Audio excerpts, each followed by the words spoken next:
morning, everyone. Good morning. It is a beautiful Monday morning again.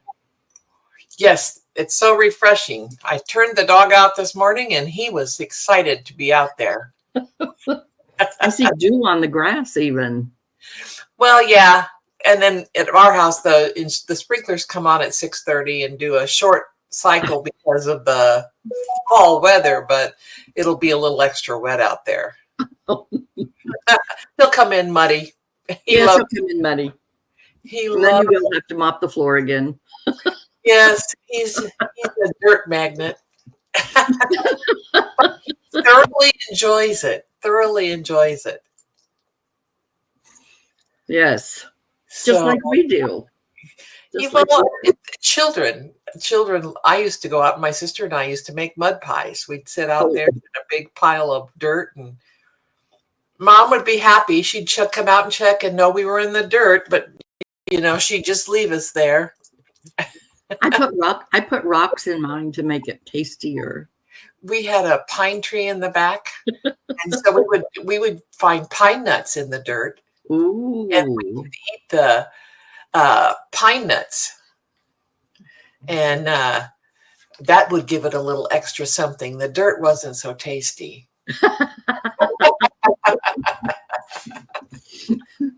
I remember making mud pies, and several times I would save those until Dad got home from work, because he worked a really early shift, and so he was home late afternoon, not like an 8 to 5 kind of job, and he would always come and pretend that he was eating my delicious mud pies. Yes, but it was Mom knew what we were going to be doing for a while, and we had some old pots or some pans that she didn't want anymore that had seen better days, and we'd be out there with water and a big bucket, and it was fun. Yes, sorry, I had to put my shade down. I thought the sun was going to be okay behind that tree, but it was not. Oh. It got me. So we talked about yesterday about adventures, and making mud pies was definitely an adventure. Never knew what we were going to put in them or how they were going to turn out or who we might be able to share those with. Well, and it's good. It's good to pretend, because we mimic others that we admire, and then we can, it's creative. It was like watching Mom create something or Grandma create something in the kitchen, and that's what we were doing, mixing it up. Yeah. So yesterday, the children's sermon was on adventure, and everything that Trish asked the girls if that was an adventure. In my head, I was going, yeah, that definitely can be an adventure. Well, and for Brinley, everything's an adventure because she's just so young. And she has a little bit of life experience, and so everything is new and fresh, and we can see it through her eyes that, what she's experiencing, Yeah. Her eyes and her excitement. Yes, her hair flies. I watch her hair, and it's just, she's priceless. In fact, they all are. And I missed Nathan yesterday. I hope he comes back next week, because he has a totally different look on things. Yes, he has a wisdom outlook. Well, yes. And it's well thought out usually.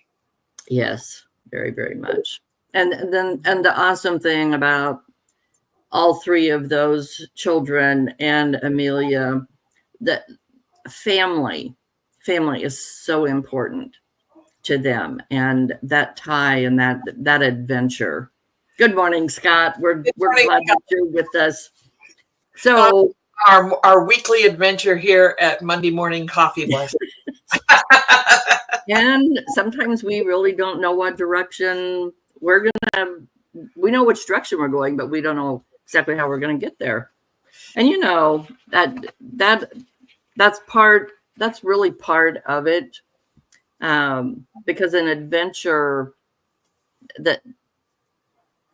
an adventure takes us on new journeys, or an old journey in a new way.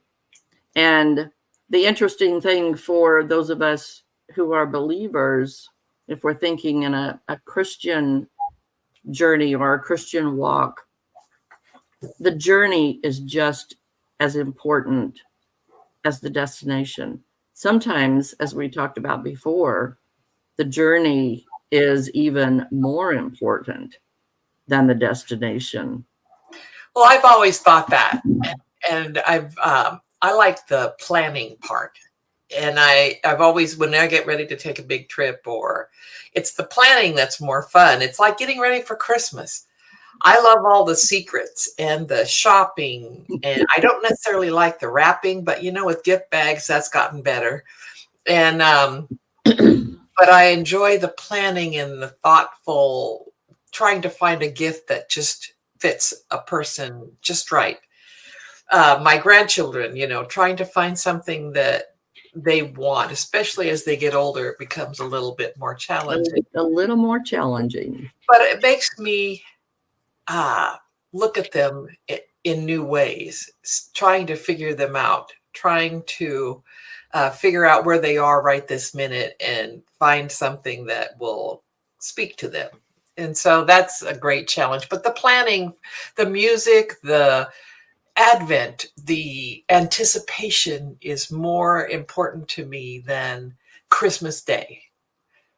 And it's not that I don't appreciate that he is born, he's among us. I do. But that's a whole nother journey. Once he gets here, Yes. we got to start on another journey. But I like the anticipation of him coming. Yes. I think that's a big part of an adventure, is the anticipation. Good morning, Pastor Lydia. Good morning. So you know me, I look up those words. So I checked out two things because of our topic. Adventure says engage in hazardous. That was an interesting one. Engage in hazardous and exciting activity, especially the exploration of unknown territory. Well, that gets your adrenaline going. That's the part that makes it exciting, is the new thing. You don't know what to expect, and you're a little bit unsure, and you feel like you're jumping off of a precipice. I can remember singing my very first solo after I started taking voice lessons. I felt like I was leaping off a cliff. Like, okay, I gotta do this. And then you figure, well, nobody else has died from this, so I guess I can do this too. So you just leap off the cliff and you begin, and you trust in what you know. You trust in all the preparation you've made. You just trust that it's going to be okay. And that's kind of like what Paul did, or Apostle Paul. Holy adventure. And when Pastor Lydia said that yesterday, I was like, I wonder what, where are we going? What is going to be on this adventure? Well, that Paul certainly had a holy adventure. The Holy Spirit told him he would be going to Rome. He knew it was going to be an adventure, but he didn't know what twists and turns, what was going to happen. But he knew it was part of God's plan. And even more remarkable was what Paul's responses were. And when I read this, I thought, oh gosh, if we could all just be like Paul, even though he had ups and downs and all the twists and turns, Paul's response to the delays and the obstacles, waiting patiently. Ooh, that's hard. maintaining respectful relationships with authorities, and considering God to be helping him at all times. Wow. He faced the worst, and he still saw himself in God's care, in God's plan. When we were watching The Chosen a few weeks ago, and the apostles were sent out, knowing how daunting a task that Jesus was asking them, that he knew he was asking them to do something really scary. And he was sending them out to spread the word. And he sent them out in twos because that's a little easier if you're in you have a partner or a group that you can go with, and you're all kind of like-minded and you are traveling the same path. And then you get to your destination, and then the task at hand is daunting because none of those people. And you have to talk about something that's new to you, but that has lit you on fire. And that's really hard. You don't want to lose the message in your fear. Sometimes your fear makes you less effective if you let it take over. Well, and I think your fear sometimes makes you not want to share all that you know, all of the facts, all of the detail, because how is that going to be received? Well, like Joe yesterday, he got up and talked about his experience. That was daunting for him, I'm sure, to share something so personal. But that's how we make disciples for Christ, is becoming vulnerable and is relating our personal experiences to others, and letting them know that there's this wonderful thing waiting for them if they'll only take the first step. And that was a beautiful, beautiful story that he shared with us that had so much meaning in his life from that point going forward. And for him to be able to share that with us, and I mean, in my mind, I could visualize what he was sharing and what he had seen. Well, and I've watched that movie more than once. I love that movie. And I can picture the scene that he saw. But I don't know that it affected me quite as personally as it did him. I know it affects me, but it's maybe more superficial rather than deep. And for him to share something that's from his heart and soul in such a personal way, I admire him for being able to do that. Oh, I do too. And Joe and Suzanne, if you're watching, if you joined, thank you so much. It was an amazing story, and it touched all of us in different ways, which, it's like to tell your story and that adventure that it takes us on as we're listening, and how we connect that with our own personal experiences. That, to me, that's growing, that's learning and sharing with each other. We don't have to go out and pound our fist to bring others closer to Jesus. An angry message is never heard as well as a loving, heartfelt message. Right. That's, you can't reach out in anger and expect to make anywhere near the impact in people's lives as if you speak with love. Oh, good morning, Angie. I miss you. I hope you're doing well. Angie must be from California. Yes, she is. And good morning, Angie. She's from California and Mexico. She's from two places. Okay. All right. So, that an adventure depends on us. And I think about that. It's like, how much how much of me am I willing to put in to this adventure? How much risk am I willing to take? How much time and energy How do how I have? how important is it to me? How, yes. Is it at the top of the list? Is it at the middle of the list? Is it at the tail end of the list? What is your most desired thing? What are you willing to sacrifice? How much time and energy? Yeah. You know, God tests us, but we know that He won't give us any more than we can handle with Him by our side. He knows He can give us more if we just remember to have Him with us at all the times, which is the verse from Philippians 4:13. I can do all things through God who strengthens me.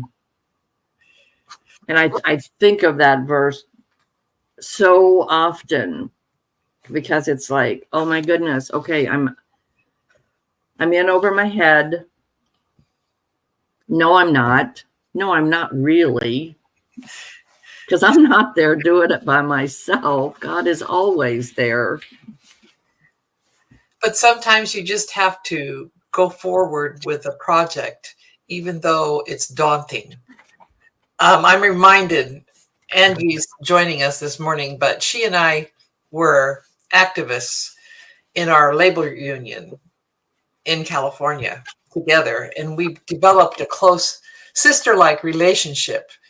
And there were times we were both a little, tentative and fearful in situations where we had to talk about things that people needed to hear, some wanted to hear, but didn't necessarily want it to be true. So in order to try to be persuasive, to relate to people and let them know it's about them, not about us. We're just the carriers of the message. But here's the message, and this is for you. We're here for you. And trying to make people understand that is very hard sometimes. And in situations where we went out together, our employee base was both very diverse. So there were a lot of Hispanics, a lot of Native Americans, a lot of Black people and white people, and not always all on the same page, even though we were all paying union dues and all, invested in it. But how they heard it was very different. And there were times I walked into a place and I wasn't Hispanic, but Angie was, so she could speak to them in a way that resonated more than I could. And then vice versa, in other places, in other venues, I could walk into a room full of white people and resonate more than she could, because they hear an accent and they automatically assume about somebody. That's not true ever, because you have to get to know the person. You have to find beyond the accent. You have to look beyond it. But a lot of people aren't ready to do that. So you have to reach them where they are and relate to them, and then show them by your care. I'm going to come back and see you in a week. I'm going to bring you this information. I'm going to bring you this thing so that you can have that and think about it. And then you had to follow through, and you had to be faithful and bring back the message, bring back the paper, bring back the item to share.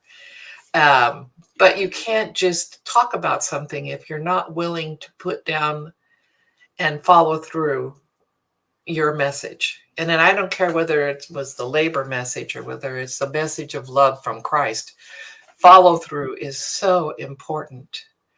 We can talk about it, but if we don't live it, and if we don't show it, and we don't show care and follow through and visit with someone more than just superficially, That's the whole thing. You have to resonate with a message of love and care and kindness. Sometimes we were not met with kindness. We were met with rudeness. And it's hard to persevere in those things, but we had to do it. We had to go back and do it. I don't know how many times we would get together and cry because it had been so hard and it had been so unkind. But then we would go back the next time and we would just keep going back, and it got better. It got easier. And when they realized we weren't there to um, make them change their whole life, but to maybe have them consider an idea. And that's a big adventure. Oh, it's huge. It was one of the biggest things that changed my life about discovering who I was.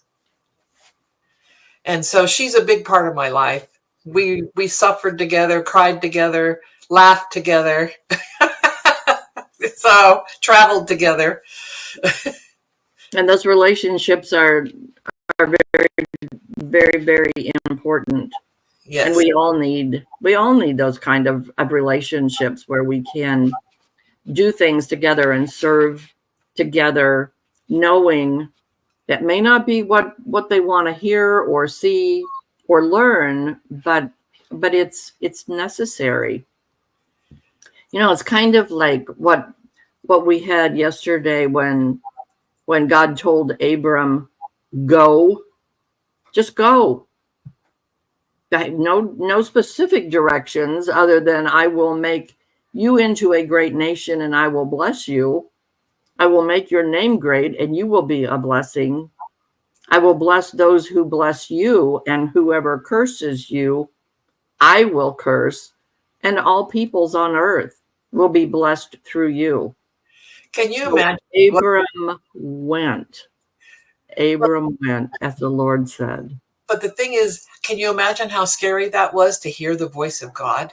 Oh, That would have definitely got my attention, but it may have been a little bit fearful. It would, he's talking to me. Is there something I've done wrong?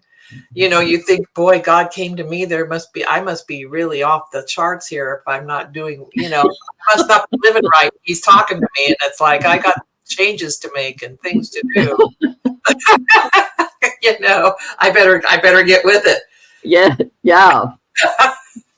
Because I think I have work to do. I'm not sure what it is yet, but I think I have work to do. But maybe I haven't been doing everything I could have done. If he's talking to me, there's got to be some point to it. Maybe I'm failing. So what is it that God calls us to do? What is he speaking to us, to tell us? Well, I think the song that was in the service last on Sunday was "You Have Come to the Lake Shore." It's called "Lord, You Have Come to the Lake Shore," and I'm going to read a little bit of it. You have come down to the lake shore, seeking neither the wise nor the wealthy, but only asking for me to follow. Sweet Lord, you have looked into my eyes. Kindly smiling, you have called out my name. On the sand, I have abandoned my small boat. Now with you, I will seek other seas. You know full well what I have, Lord. Neither treasure nor weapons for conquest. Just these, my fishnets and will for working. Sweet Lord, you have looked into my eyes. Kindly smiling, you have called out my name. You have come down to the lakeshore ceiling. You who have fished other waters, you, the longing of souls that are yearning. O loving friend, you have come to call me. Sweet Lord, you have looked into my eyes. Kindly smiling, you have called out my name. On the sand, I've abandoned my small boat. Now with you, I will seek other seas. And those other seas are our adventures. Well, and leaving the boat behind is kind of like leave everything behind. Leave your fishnet and leave your whatever and just follow me, kind of like what he was talking about with Abram and the go. You have to trust that I have this. I've gotten you through the storm in the boat. Now you have to leave the boat and follow me across the desert or wherever it was they were. And I like the language in this particular hymn because it's been translated from Spanish.